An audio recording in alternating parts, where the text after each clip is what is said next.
Welcome back जी। हम लोग बच्चों कंपेटिटर्स को डिस्कस कर रहे थे। हमने एग्जांपल दी थी कि कौन सी कंपनीज आपस में कंपेटिटर्स हैं और कौन सी कंपनीज आपस में कंपेटिटर नहीं है। इवन के प्रोडक्ट्स लगते हैं, देखने में प्रोडक्ट्स सिमिलर सिमिलर सी हैं, लेकिन ये प्रोडक्ट्स भी खैर सिमिलर नहीं है अगर हम लोग डिटेल में पढ़ें। फिर हम लोगों ने पढ़ा था कि कंपेटिटर्स किस तरह की ऑर्गेनाइजेशंस होती हैं और कंपेटिटर्स की वजह से हम लोगों के डिसीजंस कैसे इन्फ्लुएंस होते हैं।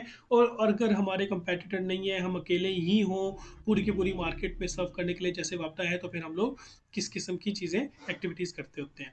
ठीक है जी, आगे। The prices of competitors make the market competitive, driving down the prices. फिर से क्या होता है, प्राइसेस कम हो जाती हैं। वो जो 1 रुपए का होता था, जैसे हमने पढ़ा था, 1 रुपए 1.20 रुपए तकरीबन, एक रुपया और 20 पैसे का एक जो एस एम एस हुआ करता था, वो अब हम लोगों को 20 पैसा या 23 पैसा में मिलने लग पड़ा। क्यों मिलने लग पड़ा, प्राइसेस क्यों कम हो गई? कॉल्स जो हमें हमें इतनी एक्सपेंसिव पड़ा करती थी, उसके फिर पैकेजेस वगैरह आने लग पड़े और हम लोगों को बहुत सस्ती कॉल्स जो है वो होने मिलने लग पड़ी। ये पैकेजेस वगैरह और इतनी सस्ती कॉलें क्यों होने लग पड़ी? क्योंकि कंपेटिटर्स आ चुके थे। अगर आप नहीं देंगे सस्ती प्रोडक्ट तो कंपेटिटर दे देगा और कस्टमर्स भाग के कंपेटिटर की प्रोडक्ट खरीदेगा, तो इसलिए आपको भी मजबूरन कम करना पड़ा। आगे जी। And as the services as the competitors attempt to gain a larger market share by competing on prices, lowering its prices more than its rivals। हमेशा ये कहते हैं कि हम उनसे सस्ते हैं, हम उनसे सस्ते हैं। अगर आप 1 घंटा टेलीविजन देखते हो बच्चों, और 1 घंटा टेलीविजन देखने में अगर आप 3 4 5 6 7 8 9 10 कंपनीज के एड्स देखते हो, तो उनमें से 50% कंपनीज अभी भी इस बात पे आपको कन्विंस करने की कोशिश करती है कि हम अपने कंपेटिटर से सस्ते हैं, हम अपने कंपेटिटर से सस्ते हैं। ठीक है जी। एक्सप्रेस पावर जो है वो कहता है कि हमें आप इसलिए खरीदो कि हम दूसरे डिटर्जेंट के मुकाबले में 100 रुपये सस्ते हैं। इसका मतलब क्या हुआ? इसके अलावा और भी बहुत सी प्रोडक्ट्स हैं, तो इसका मतलब ये हुआ कि ऐसी बहुत सी प्रोडक्ट्स हैं, जो ऐसी बहुत सी कंपनीज हैं जो कि मार्केट में अपने कस्टमर्स को जब वैल्यू बताने की वो कोशिश करते हैं या यूएसपी की बात करते हैं, यूनिक सेलिंग पॉइंट बताने की कोशिश कर रहे होते हैं, तो उस सेलिंग पॉइंट में भी उनकी प्राइस जो है वो सबसे पहले उनके फोकस में होती है कि हम अपनी प्राइस के बारे में कस्टमर्स को बताएं कि हमारी प्राइस दूसरों से कम है या दूसरों के बराबर है। ठीक है जी।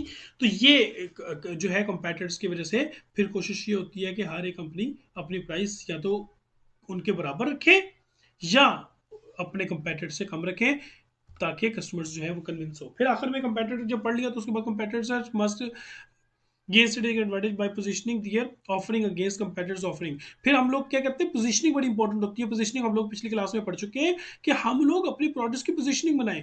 और ये पोजीशनिंग कैसे बनेगी? कस्टमर्स के माइंड में एक पोजीशनिंग होती है। हम खुद कह सकते हैं कि अगर 1300 सीसी कार जो है, 1300 सीसी कार जो है वो सबसे अच्छी कौन सी कंपनी की है, तो हमारे सामने अगर एक या दो या तीन कैटेगरीज करें, तो पहले नंबर पे भी हमें मालूम है कौन सी कंपनी है, दूसरे नंबर पे भी मालूम है कौन सी कंपनी है, तीसरे नंबर पे भी हमें मालूम है कौन सी कंपनी है। अगर मैं कहता हूँ कि पाकिस्तान में स्मार्टफोन जो है वो सबसे अच्छा कौन सा है, तो सब लोग कहेंगे आईफोन। तो आईफोन क्यों है? इसलिए स्मार्टफोन सबसे अच्छा आईफोन है क्योंकि स्मार्टफोन ने एक स्ट्रेटेजिक कंपेटिटिव एडवांटेज हासिल कर रखा है। कंपेटिटिव एडवांटेज हम लोग पढ़ चुके हैं पहले भी, और हम लोगों ने पोजीशनिंग भी पढ़ रखी है कि किस तरीके से कस्टमर्स के माइंड में पोजीशन बन चुकी है। अगर आपने सबसे अच्छा स्मार्टफोन लेना है तो आपको आईफोन ही लेना पड़ेगा। क्यों? क्योंकि इससे अच्छी वैल्यू अभी अब तक कस्टमर्स को कोई दे नहीं पा रहा, और ये एडवांटेज हासिल है आईफोन को। और ये कैसे है? क्योंकि इन्होंने स्ट्रेटेजिक प्लान कर रखा है, और हम लोगों ने स्ट्रेटेजिक प्लानिंग पिछली मरतबा पढ़ लिया था कि किस तरीके से स्ट्रेटेजिक प्लानिंग के थ्रू टाइम टू टाइम हर गुजरते हुए वक्त के साथ ये अपनी प्रोडक्ट्स में एडवांसमेंट और बेहतरी और इंप्रूवमेंट लेके आ रहे हैं। ठीक है जी। अब आगे, टाइप्स ऑफ कंपेटिटर्स। 3 किस्म के कंपेटिटर्स होते हैं। Number 1, direct competitors. ठीक है जी।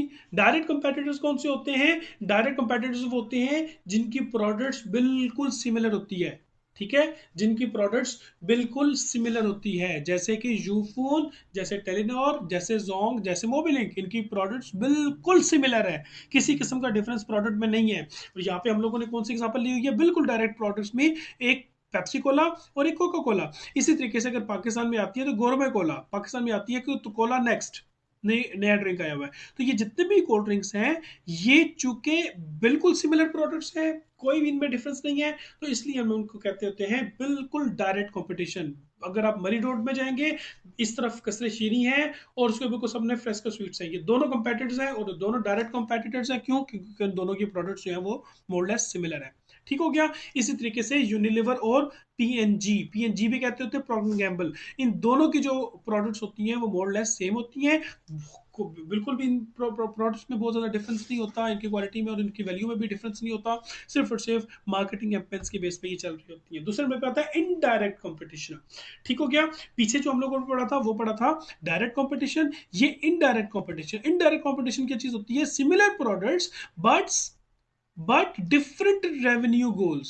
In scenario, two companies offer the same product and benefit but have different audience, hence different revenue goal.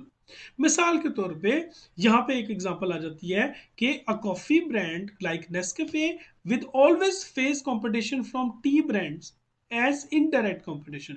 अब जो कॉफी वाली ब्रांड्स हैं, नेस्कैफे एग्जांपल है, तो इनका हमेशा कंपटीशन होता है टी के ब्रांड्स के साथ कि जब हम लोगों ने चाय पीनी है या हम लोगों ने कॉफ़ी पीनी है, हम लोगों ने चाय पीनी है या हम लोगों ने कॉफ़ी पीनी है, हम मार्केट में जाएंगे तो हम चाय लेंगे या हम लोग कॉफ़ी लेंगे।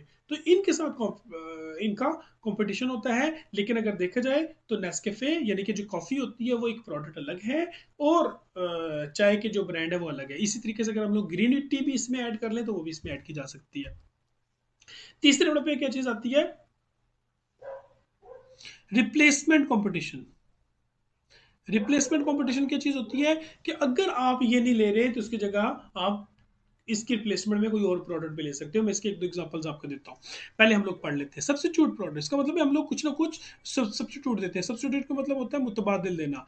मुतबादिल, अगर आप ये नहीं खरीदना चाहते तो आप ये खरीद लें। मिसाल के तौर पे अगर आप अपने घर में यूपीएस नहीं लगवाना चाहते तो इसके बारे में, इसके ऑपोजिट हमारे पास जनरेटर मौजूद है, तो आप जनरेटर ले लें।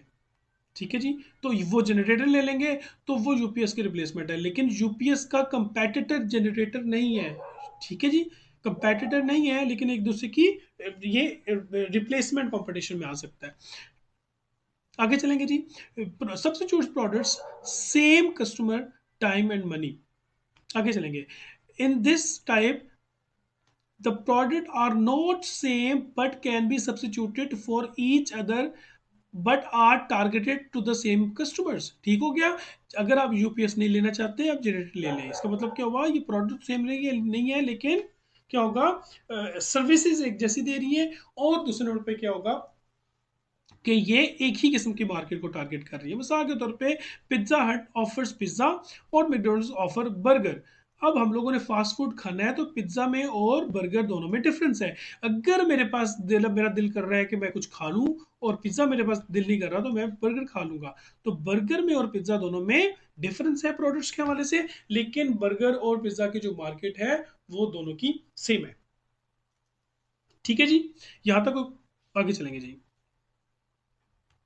ये जो बच्चों हम लोगों ने अभी तक डिस्कस किया है, ये वो फैक्टर्स डिस्कस किए हैं जिनको हम लोग कहते हैं कंपनी के माइक्रो इन्वायरमेंट। ठीक है जी। माइक्रो फैक्टर्स, तो माइक्रो फैक्टर्स में एक बार दोबारा पीछे आते हैं, थोड़ा सा रिवीजन कर लेते हैं। और रिवीजन में यहाँ पे आएंगे हम लोग। यहाँ पे सबसे पहले हम लोगों ने डिस्कस किया कंपनी के अंदर जितने भी एक्टर्स एंड फैक्टर्स हैं वो किस तरीके से कंपनी के डिसीजन को इन्फ्लुएंस करते हैं, नंबर वन। नंबर टू, हम लोगों ने ये डिस्कस किया सप्लायर्स, कि सप्लायर्स जो है वो कैसे ऑर्गेनाइजेशन जो है उसके डिसीजन को इन्फ्लुएंस कर रहे हैं और किस तरीके से सप्लायर जो है उनके साथ पार्टनरशिप रिलेशनशिप हम लोगों ने बनाना होता है। फिर हम लोगों ने मार्केटिंग इंटरमीडिएट्स पढ़े और में से मेजरली हम लोगों ने चार इंटरमीडिएट्स पढ़े। एक में हम लोगों ने रीसेल पढ़ा, एक में हम लोगों ने फिर डिस्ट्रीब्यूशन फर्म्स पढ़ा, फिर मार्केटिंग इंटरमीडिएट्स पढ़े और जो दूसरे वाला उसके अलावा हमने चौथे वाला जो है इंटरमीडिएट्स वो पढ़ा जी, फाइनेंशियल इंटरमीडिएट्स पढ़ा। उसके बाद फिर आगे आएगा कि कंपेटिटर्स कौन होते हैं। कंपेटिटर्स दो वो कंपनीज होती हैं जो एक ही मार्केट के अंदर एक ही जैसी प्रोडक्ट्स ऑफर कर रहे होते हैं। फिर कंपेटिटर्स के बाद फिर हम लोगों ने पब्लिक्स और कस्टमर्स जो हैं वो हम लोगों ने जो है वो थोड़ा बहुत देखा क्या क्या होता है। लेकिन कस्टमर्स, पब्लिक और कस्टमर जो है वो हम लोग आगे जाके डिस्कस भी करेंगे। अगला जो हमारा अगली जो वीडियो होगी बच्चों उसमें हम लोग मैक्रो इन्वायरमेंट डिस्कस करेंगे। यहाँ पे हमारा माइक्रो इन्वायरमेंट खत्म हो जाता है। ठीक है जी। तो जो माइक्रो इन्वायरमेंट के बाद जो मैक्रो इन्वायरमेंट है वो हम लोग नेक्स्ट वीडियो में पढ़ते हैं जी।